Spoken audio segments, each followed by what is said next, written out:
Hello, எப்படி இருக்கீங்க எல்லாரும்? Yes I had glory to God. இந்த புது வீடியோவில் உங்களை பார்க்குறது ரொம்ப சந்தோஷம். எல்லோரும் நல்லா இருப்பீங்கன்னு சொல்லி கர்த்தருக்குள் விசுவாசிக்கிறேன். இன்றைக்கான செய்திக்குள்ளே போகிறதுக்கு முன்னாடி நம்ம எல்லோரும் கண்களை மூடி ப்ரேயர் பண்ணிடலாம். எங்கள் நேசிக்கிற அன்பின் பரலோக பிதாவே, இந்த நல்ல நாளுக்காக நன்றியப்பா. இந்த நாளிலும் கூட ஆண்டவரே, இந்த செய்தியை கேட்க போகிற ஜனங்களுக்கு ஆண்டவரே தேவையான வார்த்தை தேவனாமே கொடுங்க. இந்த வார்த்தை ஒவ்வொரு பேரை தொடட்டும். அவர்கள் இருதயத்துக்குள்ளே இந்த காரியங்கள் போய் அவர்கள் இருதயத்தில் காரியங்களை மாற்றட்டும். குழப்பங்கள் இருந்தால் தெளிவாக விட்டோம். ஆண்டவரே தேவன் தாமே என்னை மறைச்சு நீங்கள் பேசுங்க ஜனங்களோடு. நீங்கள் ஆகாரத்தை கொடுங்கப்பா. பசி உள்ளவர்களுக்கு ஆகாரம் கொடுக்குற தேவநீர் அப்பா. அவர்களுக்கு தேவையான வார்த்தையை நீங்கள் கொடுங்க. முற்றிலும் கருத்தில் தாழ்த்துக்கிறோம், அர்ப்பணிக்கிறோம். இயேசுவின் நாமத்தில் ஜெபிக்கிறோம் பிதாவே. ஆமேன், ஆமேன். ஸோ இன்றைக்கி எதை குறித்து நம்ம பார்க்க போகிறோம் அப்படின்னு பார்த்தீங்கன்னா, தேவனுடைய மகிமை அப்படின்றது குறித்து பார்க்க போகிறோம். இன்றைக்கி நான் ஒரு நிறையா வேர்சஸில் என்ன மாதிரியான செய்தியை நம்ம கொண்டு போகலாம் அப்படின்னு சொல்லி யோசிச்சுட்டு இருக்கும்போது, சாத்தானுடைய தந்திரங்கள் அப்படின்னு சொல்லிட்டு அதை பற்றி எப்படிலாம் பிசாசு ஜனங்களை எப்படிலாம் நிறையா பாவங்களை விழ வைக்கிறதா இருக்கலாம், இல்லைன்னா போராட்டம், பிசாசனுடைய போராட்டம் எப்படி பீப்புள் ஃபேஸஸ் அப்படின்னு சொல்லி நான் பார்க்கலான்னு சொல்லி அந்த டாப்பிக்கை நான் எடுக்கலாம்னு நினச்சேன். அப்போ ஆண்டவர் சொன்னார், no not this time, you take speak my glory. எப்படி ஆண்டவரை மகிமைப்படுத்துறது. பிகாஸ் பைபிளில் எல்லாருமே பார்த்திங்கன்னா அவர் பர்பஸ், முக்கியமான எல்லாத்தோட பர்பஸ் என்னென்னா, பைபிள் எல்லோரும் பண்ண விஷயம், தி க்ளோரிஃபைட் த காட். தேவனை மகிமைப்படுத்தினார்கள். நம்ம லைஃப்பில் எதுக்காக நம்ம இந்த பூமியில் இருக்கோம், ஆண்டவர் எதுக்காக என்ன முன்குறிச்சிருக்கிறார், எதுக்காக நம்ம எல்லோரும் இருக்கோம் அப்படின்ற அந்த பர்பஸ் நம்மளுக்கு தெரிஞ்சது அப்படின்னா நம்ம அதை கண்டிப்பாக ஆண்டவருக்கு செய்வோம். ஏன்னு கேட்டிங்கன்னா, நிறைய பேர் என்ன நினைக்கிறாங்க அப்படின்னா, சக்ஸஸ் ஆகிறது தான் நான் லைஃப்பில் ஓடிட்டுருக்கேன் அப்படின்னு கேட்குறாங்க. சிலர்கிட்ட போய் கேளுங்களேன், சக்ஸஸ் ஆகணும் சொல்லுவாங்க. சக்ஸஸ்னால் என்னென்னு கேளுங்க. சக்ஸஸ் ஆகணும்னு சொல்லியிருப்பா அப்படின்னா என்ன? ஒருத்தர்கிட்ட போய் கேட்குறீங்க, நீங்கள் சக்ஸஸ் ஆகணும்னா எப்படின்னு கேட்டால் அவன் என்ன சொல்லுவான்னா, மைட் பி ஒரு அப்ராக்சிமேட்லி ஒரு இன்ஜினியர் எடுத்துப்போமே, எனக்கு ஒரு 15 LPA ஒரு கம்பெனியில் ப்ளேஸ் ஆகிறது தான் என்னோடய சக்ஸஸ் அப்படின்னு சொல்லுவாங்க. அதே 15 LPA அவங்க வாங்கினதுக்கப்புறம் அவங்ககிட்ட போயிட்டு உன்னுடைய சக்ஸஸ் நீ போயிட்டியாப்பா அப்படின்னு கேட்டிங்கன்னா அவங்க என்ன சொல்லுவாங்க அப்படின்னா, இல்லை ஒரு கார் வாங்கினா அதுதான் லைஃப்பில் சக்ஸஸ் அப்படின்னு அடுத்து ஒரு காரை சொல்லுவாங்க. அதோடு நின்றுச்சான்னு கேட்டிங்கன்னா இல்லை ஒரு வீடு வாங்கிட்டேன் அப்படின்னா லைஃப்பில் அது ஒரு சக்ஸஸ் அப்படின்றது இவங்க என்ன நினச்சிட்டு இருக்காங்கன்னா, இந்த சக்ஸஸ் அப்படின்னு சொல்லிட்டு இப்படி அவங்களுக்குள்ள ஒரு விஷயத்தை இந்த உலக பிரகாரமான காரியத்தை அவங்க ஃபிக்ஸ் பண்ணிவிட்டு இதுக்காக ஓடிட்டுருக்கிறது தான் லைஃபு. இதுக்கு தான் ஒரு ரேட் ரேஸ் மாதிரி யாரையா பார்க்குறாங்க, ஓ இப்படி இருக்கிறது நல்லா இருக்குது, சந்தோஷமாக இருக்குது, அப்போ இதுதான் என்னோடய லைஃப்பில் வேணும் அப்படின்னு அதை நோக்கி ஓட ஆரம்பிக்கிறாங்க. அன்பான தேவஜனமேனோ, அவர் லைஃப் நம்மளோட பர்பஸ், ஆண்டு கொடுத்த பர்பஸ் அது கிடையாது. நீங்கள் நினச்சிட்ருக்கீங்களா, உங்கள் வீட்டில் கார் இல்லை அப்படின்னா ஒரு கார் வந்த உடனே சந்தோஷம் வந்துடும் அப்படின்னு இருக்கலாம். மைட் பி ஒரு 1 month இருக்கலாம். வீடு இல்லாதவங்க வீடு கிடச்சோன்னா சந்தோஷம் வந்துடுமா? பிள்ளை இல்லாதவங்களுக்கு பிள்ளைகள் கிடச்சோன்னா சந்தோஷம் வந்துடுமா? எனக்கு தெரிஞ்சு அங்கே தான் பிரச்சனை ஆரம்பிக்கும்னு நினைக்கிறேன். நிறைய பேர் தனியாக இருக்கேன்னு சொல்கிறப்ப கவலைப்பட்டு இருப்பாங்க, ஐயோ ரொம்ப சிங்கிளாக இருக்கேன், மேரேஜ் பண்ணிட்டா பரவாயில்லன்னு. அப்புறம் மேரேஜ் ஆனதுக்கப்புறம் மேரேஜ் ஆயிடுச்சேன்னு சொல்லி அதில் இருக்கிற சில பிரச்சனைகள்லாம் கவலைப்பட்டு இருப்பாங்க. இப்படி மனுஷனுக்கு எதை பார்த்தாலும் கவலை இருந்துக்கிட்டே தான் இருக்கும். அப்போ நம்ம லைஃப்னுடைய பர்பஸ் என்ன அப்படின்னு நம்ம தெரிஞ்சுக்கணும். நான் இன்றைக்கி உங்களுக்கு சில காரியங்களை காட்ட விரும்புகிறேன். அது எனக்கு தெரிஞ்சு உங்களுக்கு ஐ ஓப்பனிங்காக இருக்கும்னு நினைக்கிறேன். உங்களுக்கு கண்களை ஓப்பன் பண்ணுறதா இருக்கும் அப்படின்னு நினைக்கிறேன். நீங்கள் உலகத்தை எப்படி பார்க்குறீங்களோ அது வேறு மாதிரி நீங்கள் பார்க்க ஆரம்பிப்பீங்க. எனக்கு எஸ்ஏகே ஃப்ரான்சிஸ் அவரோட மெசேஜை கேட்கும்போது சில காரியங்களை அவர் சொல்கிறது எனக்கு ரொம்ப பிடிக்கும். அதில் அந்த மகிமை குறித்து ஒரு டைம் அவர் பேசினது எனக்கு பாயிண்ட் ஞாபகம் இருக்குது. அதுதான் இந்த ரோமர் 11ஆம் அதிகாரம் 36ஆம் வசனம் இப்படி சொல்லுது, சகலமும் அவராலும் அவர் மூலமாயும் அவருக்காகவும் இருக்கிறது, அவருக்கே என்றென்றைக்கும் மகிமை உண்டாவதாக ஆமென். இந்த உலகத்தில் இருக்க எல்லாமே யாருனால் உண்டாக்கப்பட்டுச்சுங்க? இயேசுவால் அவர் பிதாவால் உண்டாக்கப்பட்டுச்சு. யாருக்காக உண்டாக்கப்பட்டுச்சு? பிதாவுக்காக உண்டாக்கப்பட்டுச்சு. நம்ம எல்லாம் வாழ்கிறோம் அப்படின்னா யாருக்காக வாழ்கிறோம்?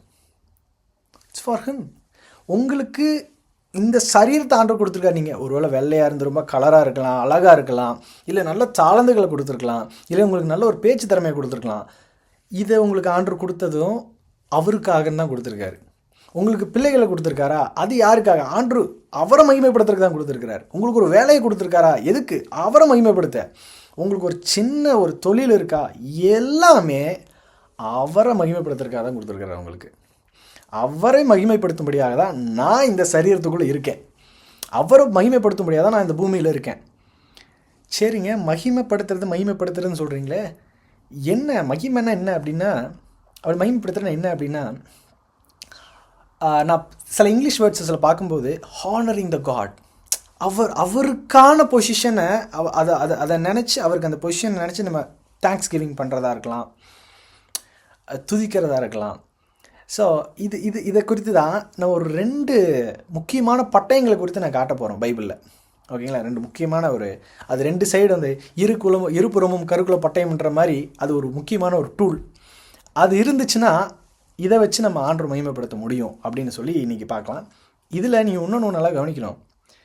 எப்போங்க எப்படியெல்லாம் ஆண்டவரை மகிமைப்படுத்துறது அப்படின்றது எப்போ பண்ணலாம் அந்த மகிமை அப்படின்லாம் ஒரு இதே கிடையாது. ஏன்னா வேதம் சொல்லுது, 1 கொரிந்தியர் 10:31 எப்படி சொல்லுது பார்த்தீங்கன்னா, ஆகையால் நீங்கள் புசித்தாலும் குடித்தாலும் எதை செய்தாலும் எல்லாவற்றையும் தேவனுடைய மகிமைக்கென்றே செய்யுங்கள்.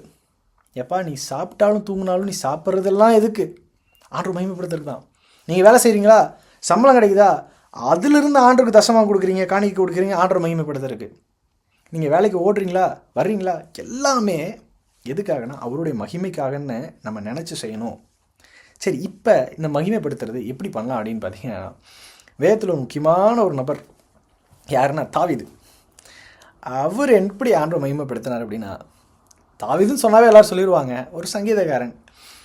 ஒரு பாட்டை பாடி அவரை துதிச்சு, அதுதாங்க அதுலேயே ஆண்டவரை மகிமைப்படுவார். நம்ம துதிக்கும்போது, பாடல் போது, when we worship the God is getting glorified. அவர் மகிமைப்படுகிறார்.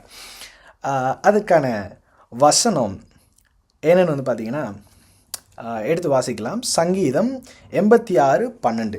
என் தேவனாகிய ஆண்டவரே, உம்மை என் முழு இருதயத்தோடும் துதித்து உம் நாமத்தை என்றென்றைக்கும் மகிமைப்படுத்துவேன். என்னை முழு இருதயத்தோடும் துதிப்ப ஆண்டவரே, இது மூலிமா நான் உங்களை மகிமைப்படுத்துவேன் அப்படின்னு சொல்லி தாவீது வேதாகமத்தில் சொல்கிறார். தாவீது பார்த்திங்கன்னா போகும்போதும் வரும்போதும் எப்போ போனாலும் துதிச்சுக்கிட்டே தாங்க இருந்தார். ஒரு பிரச்சனை வருதா, போராட்டம் வருதா, உடனே துதிக்கிறது. சங்கீதம் வாட்சி பார்த்திங்கன்னா தெரியும். பாவத்தில் விழுந்துட்டாரா, எந்திக்கிறாரா, அதுக்கு ஒரு சங்கீதம். ஒரு பிரச்சனை வருதா, போராட்டம், எதிரிகள் துரத்துறாங்களா, அதுக்கு ஒரு சங்கீதம். எல்லாவற்றையும் ஒரு ஒரு ஒரு பாடலோடவே ஆண்டவர் மகிமைப்படுத்துறதுலையே கையாண்டார் பாருங்களேன். நம்ம வாழ்க்கையிலையும் என்ன நடந்தாலும் அவரை பாடிக்கிட்டே அப்படியே அவரை மகிமைப்படுத்திக்கிட்டே இருக்கணுங்க. அதுதான் ஆண்டவர் விரும்புகிறார் நம்ம வாழ்க்கையில். எனக்கு எங்கள் அப்பா சொன்ன ஒரு காரியம் நான் இருக்குது. நீங்கள் அந்த கதைக்கு போகிறதுக்கு முன்னாடி நம்ம நினைக்கலாம், இல்லை பிரதர், என் லைஃப்பில் எனக்குன்னு சில பர்பஸ் இருக்குது, சில வேலைகள் நான் செய்ய வேண்டியது இருக்குது, இதெல்லாம் முடிச்சுட்டு அப்படின்னு இதெல்லாம் பண்ணுறேன் அப்படின்னு நீங்கள் சொல்லலாம். அப்படிலாம் நம்ம ஆண்டவரை மகிமைப்படுத்தணும் ஒரு செப்பரேட் டைம்லாம் இல்லைங்க. நான் என் வாழ்க்கையில் வாழவே நான் ஆண்டவரை மகிமைப்படுத்தணும். இதுதான் ரொம்ப முக்கியம். எங்கள் அப்பா என்னுடைய ஆவிக்குரிய தகப்பன் மற்றும் என்னுடைய தகப்பன். ஆமாம், எங்கள் அப்பா சொன்ன ஒரு கதை எப்பயுமே அடிக்கடி செய்தியில் சொல்கிற ஒரு கதை என்னென்னா, ஒரு சைக்கிள் ஓட்டுற ஒரு நபர் இப்படி சைக்கிள் ஓட்டிகிட்டு போயிட்டுருக்கிறார். ஓகே, இந்த ஒருத்தர் அது வழியாக நடந்து போயிட்டு இருந்துறாராம். இந்த சைக்கிள் ஓட்டுறவரை இந்த நடந்து போகிற நபர் பார்க்கும்போது, என்ன அழகாக சைக்கிள் ஓட்டிகிட்டு போகிறேன், இந்த மாதிரி ஒரு சைக்கிள் இருந்தால் நம்ம எங்கேனாலும் ஈஸியாக போய்க்கலாமே அப்படின்னு சொல்லி இந்த நடந்து போகிற நபர் யோசிச்சுட்ருக்கிறாரு. இந்த சைக்கிள் ஓட்டுற நபர் கொஞ்சம் தூரம் போனோடனே அந்த பக்கம் ஒருத்தர் பைக்கில் கிராஸ் பண்ணுறார். இந்த மாதிரி ஒரு பைக் இருந்துச்சு அப்படின்னா எந்த இடத்துல ஃபாஸ்ட்டாக போயிடலாமே, சைக்கிள்னால் பெடல் பண்ணி அப்படின்னு சொல்லி யோசிச்சாராம். இவர் வச்சுருக்கிறதுல இவருக்கு சாட்டிஸ்ஃபேக்ஷன் கிடையாது, இவருக்கு ஒரு சந்தோஷம் கிடையாது. இந்த பைக் ஓட்டிகிட்டு போனவர் கொஞ்சம் தூரம் கழிச்ச பேர் காரில் போகிற ஒருத்தர் பார்க்கும்போது, இந்த மாதிரி ஒரு கார் இருந்துச்சு அப்படின்னா லைஃப்பில் எவ்வளோ சந்தோஷமாக இருக்கலாம் அப்படின்னு சொல்லி நினச்சாராம். இதே மாதிரி இன்னும் கொஞ்சம் தூரம் தள்ளி போனோன்னே அந்த காரில் போயிட்டுருக்க நபர், அவருக்கு இருக்கிற அந்த பொருள் மேலே அவருக்கு சந்தோஷம் இல்லை. மேலே ஒரு ஃப்ளைட்டு போயிட்டுருக்கு, ஜெட்டு போகிறது பார்க்குறாரு. இந்த மாதிரி நம்மளுக்குன்னு ஒரு தனியாக ஒரு ஜெட்டோ இல்லை இந்த மாதிரி ஃப்ளைட்லேயோ போனால் எவ்வளோ நல்லாயிருக்கும், எங்கேனாலும் ரொம்ப குயிக்காக போயிடலாம், நாடுகளுக்கெல்லாம் போகலாமே அப்படின்னு அவருக்கு ஒரு ஆசை. எனக்கு அன்பான தேவஜனமே, மனுஷங்களுக்கு என்ன கொடுத்தாலும் அவரோட ஆசை பத்தாது. நான் இப்போ கூட சொல்கிறேன், 50,000 சம்பாதிக்கணும்னு ஆசைப்படுறவங்க கிட்ட போய் 50,000 சம்பாதிக்கிறவங்க கேட்டு பாருங்கள், 10,000ன்னுபாங்க. 1,00,000 சம்பளம் வாங்குறவங்கிட்ட போய் 1,00,000 10 கேளுங்க, பத்தாதுன்னுபாங்க. சரிப்பா, உனக்கு கோடிக்கணக்கில் சம்பளம் வாங்கிட்ட போய் கேட்டு பாருங்கள், இல்லை நான் அடுத்த பிஸ்னஸை பெருசு டெவலப் பண்ண. இப்படி தாங்க ஓடிட்டே இருப்பான் மனுஷன். ஒரு இடத்துல நில்லுங்க. உங்கள் வாழ்க்கைக்கான ஆண்டவர் கொடுத்த பர்பஸ், ஆண்டவர் கொடுத்த நோக்கம், அவரை துதிக்கணும், அவரை மகிமைப்படுத்தணும். என் வாழ்க்கையில் இருக்க நோக்கமெல்லாம் என்ன? அவரை துதிக்கணும், மகிமைப்படுத்தணும். உங்கள் வாழ்க்கையில் இன்றைக்கி யோசிங்க. இந்த வீடியோ இப்போ இந்த நேரத்தில் நீங்கள் பார்த்துட்டு நீங்கள் யோசிங்க, என்ன பண்ணிகிட்ருக்கீங்க? என்னோடய லைஃப்பில் நான் என்ன பண்ணிகிட்ருக்கேன்? ஆண்டவருக்காக நான் என்ன பண்ணியிருக்கேன்? நான் பண்ணுற விஷயம் என்னை லைஃப் ஃபுல்லாக சந்தோஷமாக வச்சுக்க போதா? இல்லைங்க. அவர் உங்களுக்கு ஒரு விஷயத்தை கொடுக்காம உங்களால் லைஃப்பில் நிம்மதியாக சந்தோஷமாக வாழ முடியாது. அவர் பரத்திலிருந்து அவர்கிட்டருந்து வந்தால் ஒழிய அது நம்மளுக்கு ஆசீர்வாதமாக இருக்கும். நம்மளுடைய வேலை என்னென்னா அவரை துதிப்பது. எங்கள் வேதத்தில் தாவீதுக்கு இல்லாத ஆசீர்வாதமாக நீங்கள் துதிச்சு பாருங்கள். உங்களுக்கு என்ன வேணுமோ அது டைமுக்கு அது பாட்டுக்கு வந்துட்டு நீங்கள் எதை பற்றி கவலைப்பட தேவையில்லை. நீங்கள் சொல்லலாம், எனக்கு குழந்தை இருக்குது, நான் அவனை படிக்க வைக்கணும், அவங்கள அதை பண்ணணும். இது நீங்கள் ஆண்டவருக்கு செய்ய வேண்டிய வேலையை நீங்கள் செய்யுங்க. அவர் உங்களுக்கு என்னென்ன வேலை இருக்கோ எல்லாவற்றையும் அவர் ஆல்ரெடி முடித்து வச்சுருப்பார். புரியுதுங்களா? ஸோ இதோட சேர்த்து தாவீது இன்னொரு காரியமும் பண்ணார். என்னென்னு கேட்டிங்கன்னா, ஸ்தோத்திர பலி இதுவும் 2வது முக்கியமாக ஆண்டவர் மகிமைப்படுத்தக்கூடிய ஒரு டூல் அப்படின்னு வச்சுக்கலாம். எடுத்து வாசிக்கலாம். நம்முடைய சங்கீதம் 50ஆம் சங்கீதம் 23ஆம் வசனம் சொல்லுகிறது இப்படி: ஸ்தோத்திர பலியிடுகிறவன் என்னை மகிமைப்படுத்துகிறான், தன் வழியை செவைப்படுத்துகிறவனுக்கு தேவனுடைய ரட்சிப்பு வெளிப்படுத்துவேன் என்று சொல்லியிருக்கிறார். இந்த இடத்துல ஸ்தோத்திர பலி அப்படின்னு சொல்கிறார். கிவிங், அந்த ஆண்டவர் கொடுக்குற தேங்க்ஸ் கிவிங். அதாவது இப்போ ஏதாவது ஒரு பிரச்சனை வருது அப்படின்னா, ஒரு போராட்டம் வருதுன்னா, ஆண்டவரே இதுக்கும் நன்றி, எல்லாத்துக்குமே ஆண்டவருக்கு நன்றி சொல்லுங்கள். எல்லாவற்றையும் ஆண்டவர் கொடுத்து, ஆண்டவரே இது கொடுத்ததுக்கு தேங்க்ஸ், இது கொடுத்ததுக்கு தேங்க்ஸ், இது கொடுத்ததுக்கு ஸ்தோத்திரம், இந்த வேலையில் கூட இந்த நேரத்தில் எனக்கு இப்படி ஒரு வேலை கிடச்சிருக்கு, அதுக்காக ஸ்தோத்திரம். நல்ல பிள்ளைகளை கொடுத்துருக்கீங்க, ஸ்தோத்திரம். எங்கள் அம்மா எனக்கு அப்பப்போ சொல்கிறது உண்டு, முதலாவது நம்ம உடல் உறுப்பு நல்லா வேலை செய்தால் அதுக்கு நம்ம ஸ்தோத்திரம் செலுத்தணும். எனக்கு அது இல்லை இது இல்லைன்னு கவலைப்படுறதை விட்டுட்டு உங்ககிட்ட என்ன ஆண்டவர் கொடுத்துருக்காரோ அதுக்கு ஸ்தோத்திரம் செலுத்துங்க. இல்லாதது தானாக தேடி வரும். உங்களுக்கு ஒரு சின்ன ஓட்டு வீடு கொடுத்துருக்காரு ஆண்டவர், அதுக்கு நன்றி சொல்லுங்கள். ஆண்டவர் இந்த ஓட்டு வீடுக்கா நன்றி. எத்தனை பேர் வீடு இல்லாமல் இருக்கிறாங்க, எனக்கு இந்த வீடு கொடுத்தீங்க நன்றி. உங்களுக்கு சாப்பாடு ஒழுங்காக கிடைக்க மாட்டேங்குதா, இருக்கிற சாப்பாடுக்கு நன்றி சொல்லுங்கள். கஞ்சி தான் குடிக்கிறீங்களா, அதுக்கு நன்றி சொல்லுங்கள். ஆண்டவர் இந்த கஞ்சி கொடுத்தீங்க, அதுக்காக நன்றி. நீங்கள் எதில் இருக்கோ அதில் நீங்கள் நன்றி செலுத்தும் போது தான் ஆண்டவர் உங்களுக்கு என்னென்ன தேவை எல்லாத்தையும் கொடுப்பார். அதனால் உங்கள் வாழ்க்கையில் ஆண்டவர் மகிமைப்படுத்துறது மட்டும்தான் உங்களுடைய ஒரே ஒரு நோக்கமாக இருக்கும். இன்னொரு வசனத்தை உங்களுக்கு வாசிக்க விரும்புகிறேன். எபிரேயர் 13:15 இப்படியாக சொல்கிறது: ஆகையால் அவருடைய நாமத்தை துதிக்கும் உதடுகளின் கனியாகிய ஸ்தோத்திர பலியை அவர் மூலமாய் நாம் எப்பொழுதும் தேவனுக்கு செலுத்த கடவோம். உதடுகளின் மூலமாகிய ஸ்தோத்திர பலியை வாயில் உச்சரிச்சுக்கிட்டே இருக்கணுங்க உங்கள் வாயிலேருந்து. நான் சொல்கிறேன், நீங்கள் ஸ்தோத்தரிக்க அவருடைய மகிமை அப்படியே உங்கள் மேலே இறங்கி வரது. You can feel it. ஸ்தோத்தரிச்சுக்கிட்டே இருங்க எல்லா நேரத்துலையும். Give praise to the lord. எல்லா காரியத்துலையும் ஆண்டருக்கு நீங்கள் எழுதி வைங்க. உங்கள் வாழ்க்கையில் சில நன்மைகளை ஆண்டு செய்கிறதை எழுதி வச்சு ஆண்டருக்கு அதை ஸ்தோத்திர பலியாக செலுத்துங்க. ஏன்னா நீங்கள் மற்றவங்களுக்கு வேதத்தில் ஆண்டவரே நீங்கள் பெரிய தேவன் அப்படின்னு சொல்லி ஸ்தோத்திர பலியை செலுத்துறதை விட இது பவர்ஃபுல்னா, உங்கள் வாழ்க்கையில் ஆண்டவர் உங்களுக்கு என்ன நன்மை செஞ்சுருக்காரோ அந்த நன்மையை எழுதி வச்சு, ஆண்டவரே நீங்கள் இந்த நாளில் இதை செஞ்சீங்க, அதுக்காக உங்களுக்கு நன்றின்னு சொல்லும்போது கண்டிப்பாக ஆண்டவர் உங்கள் வாழ்க்கையில் ஒரு பெரிய மிராக்கில் உங்களால் பார்க்க முடியும்.